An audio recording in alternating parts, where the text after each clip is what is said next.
I think it's safe to say we all want to eat healthy, but some looking to make the right choices go too far. It's a condition called orthorexia, where people become consumed with eating the most healthy things available for their bodies every hour of every day, and some are compulsive, cutting out all carbs, only eating vegan raw food to the point it puts their health at risk. Dr. Greg Jantz is a best-selling author who's a certified eating disorder specialist. Glad you're here. Well, this is something we are seeing more and more often, orthorexia. I know it's kind of a funny word. Yeah, and what are you seeing with these people? What is behind it? Well, a lot of times, maybe you've got a diagnosis. Maybe it's a diagnosis of cancer, and you go, I've got to change my diet. Or you've been told, I should be on gluten-free. So you start off that way. As time goes along, you become more and more rigid, looking to eat perfectly. And then I become more obsessive and compulsive. I become worried about my food.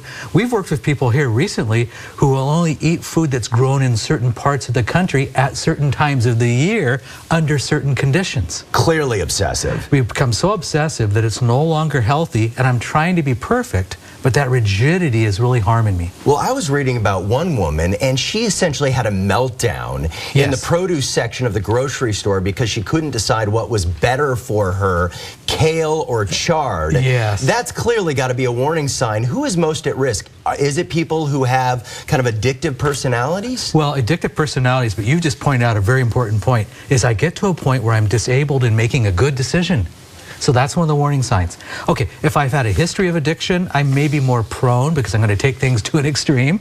Okay, if I have a history of obsessive compulsive disorder or obsessive in my thinking, or if I have a lot of history of dieting, I've been on lots of diets, I'm still looking for that perfect diet, or if I've had a diagnosis, a medical diagnosis, where I'm now really working on my diet. I want you to work on your diet. Right. I want you to be healthy, but maybe I've carried it to an extreme. I would guess it is a challenge to break through to some of these people, because how do you tell somebody who feels like they're eating the best foods available for them that it's become unhealthy? So how do you do that? Oh, it's tough. One of the things you do is we do a medical intervention. So at the center where I'm from, we actually have our physicians share with them their blood work and do a medical intervention, show them what's happening in their body physically. Because they're really believing, I'm doing all the right things. Well, they probably having sleep disturbances, they're not getting adequate nutrition, their digestion's probably affected. We know we're going to see in their blood profiles some deficiencies. And when you begin to roll this out to them and go, look, there's a problem happening.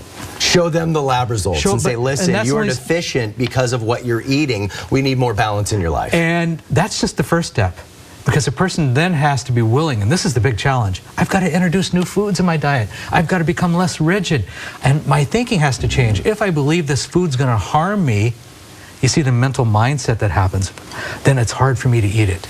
Greg, if I'm watching at home and I have a friend or a loved one who eats really well, and I don't know if it crosses over into orthorexia or being obsessed with what you're eating, how can you tell and how can you help that person? Okay, if they're very perfectionistic in their thinking, you're going to be able to tell, first of all, open up the fridge.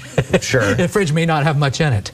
Okay, now. But there's a fine line between eating healthy and being unhealthy because you're so strict in your diet. I'm so obsessed that my diet's become so narrow that my food choices are also very narrow, and I'm not balanced. So that's one of the observations. I'm probably going to see a lot of perfectionistic issues. I'm going to probably see some depression and a lot of anxiety around food. It's going to create a lot of anxiousness for that person. Fascinating stuff. Dr. Greg Jantz, thanks so much. Oh, you're welcome.